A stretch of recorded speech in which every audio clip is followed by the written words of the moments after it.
Shalom et bienvenue dans Écho du Saint-Esprit, le podcast qui vous accompagne pour nourrir votre foi, raviver votre espérance et vous encourager dans votre marche avec Dieu. Je vous invite à faire une pause, à ouvrir votre cœur pour recevoir une parole qui éclaire, une prière qui vous fortifie et une présence, celle de l'Esprit Saint, qui transforme vos cœurs alors même que vous écoutez ces enseignements. Que ce moment vous apporte révélation, apaisement. C'est parti. Matthieu chapitre 2, la naissance de Jésus.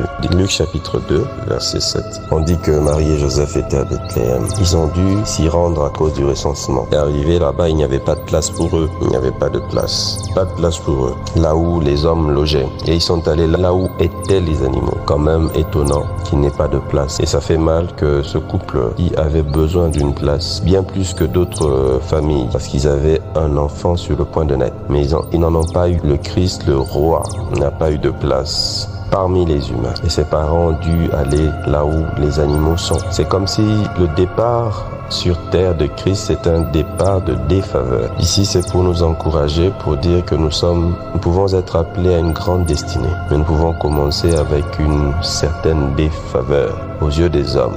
Christ n'était pas moins Christ en ce moment-là. Il n'était pas moins choisi de Dieu en ce moment-là. Mais il a commencé ainsi pour que cela nous serve de modèle et de puissant encouragement, que je peux avoir un début de rejet, un début où les gens ne veulent pas de moi. Et ici, les gens ne voulaient pas de lui par méchanceté, mais c'était par capacité. Ils ne pouvaient pas le porter. Il arrive dans la vie où on se rend compte que les gens ne sont pas méchants, mais ils sont comme indifférents. Ils sont incapables de te porter dans leur cœur. Ils sont incapables de te supporter avec leurs moyens.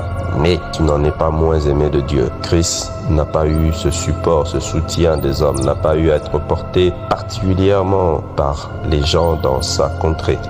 Il a trouvé juste une place dans une mangeoire. Là où les animaux prennent leur nourriture, c'est là qu'il était. Il est né là-bas, dans une mangeoire. Pourquoi une mangeoire? Plus tard, on entendra Jean le présenter, pas comme l'homme, le fils de l'homme. Mais Jean dit dans Jean 1,29, « Voici l'agneau de Dieu qui ôte le péché du monde. » Donc il est né parmi les animaux parce qu'il était aussi agneau. Donc parfois nous passons par des circonstances à cause d'un aspect de notre appel, un aspect de notre identité. Il a commencé là, agneau. Le premier environnement dans lequel il était, c'était dans cet environnement-là, parce qu'il était quelque part agneau.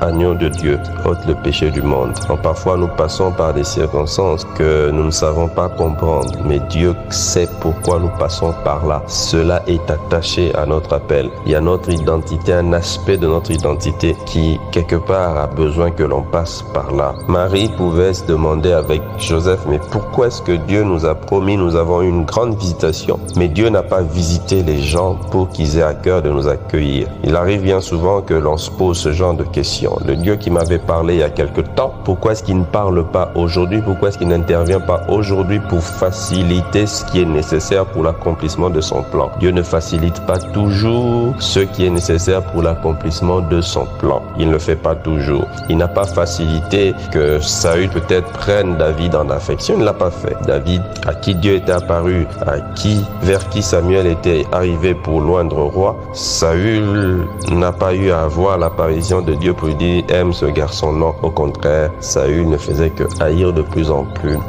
David. Et quand le Seigneur voulait que le peuple d'Israël sorte d'Égypte, il n'a pas fait que ce Pharaon ait à cœur de les laisser partir. Au contraire, il a endurci le cœur. Donc, Marie et Joseph ont eu Dieu qui leur est apparu par l'ange. Mais ce Dieu-là n'est pas apparu pour faciliter le chemin. Dieu n'a jamais promis de faciliter le chemin, mais il a promis d'être avec nous pendant la marche. Et c'est ce que nous devons chercher. Souvent, nous cherchons non pas que Dieu soit avec nous, mais nous cherchons que le chemin soit rendu facile. Mais c'est Dieu qui est avec nous. Et comme il est avec nous, on n'a pas besoin que le chemin soit rendu facile. Nous voyons parfois aujourd'hui de notre temps des gens qui vivent dans des villes bien urbanisées, mais qui prennent du temps, qui investissent de l'argent pour se doter de certains véhicules tout-terrain. Et ils vont dans des endroits où les routes ne sont pas praticables. Ils vont dans des chemins difficiles, mais ils s'assurent juste d'avoir le bon équipement, le bon véhicule pour le faire. Et nous, pour prendre cette image, notre Jésus, il est le véhicule de ville, il est aussi le véhicule tout terrain. Et nous n'avons pas à chercher que le chemin soit un chemin facile, un chemin bien fait pour expérimenter la puissance de Jésus. Non, il arrive que nous fassions des safaris dans la vie parce que notre Dieu est puissant et il démontre sa gloire. Pourquoi aujourd'hui, si tu passes par un chemin difficile, s'il arrive que tu ne comprennes pas, tourne-toi vers le Seigneur et dis-lui: Seigneur, tu as promis d'être avec moi parce que tu es avec moi. Même la mangeoire peut devenir un lieu de gloire parce que tu es avec moi. Je ne veux pas regarder à l'attitude des hommes, je veux avoir les yeux sur toi. David a dit: quand je marche dans la vallée de l'ombre de la mort, je ne crains aucun mal. Parce que les yeux de David n'étaient pas sur le mal, sur l'absence des hommes, mais étaient sur Dieu. Il dit: car tu es avec moi. Il discernait que Dieu était avec lui.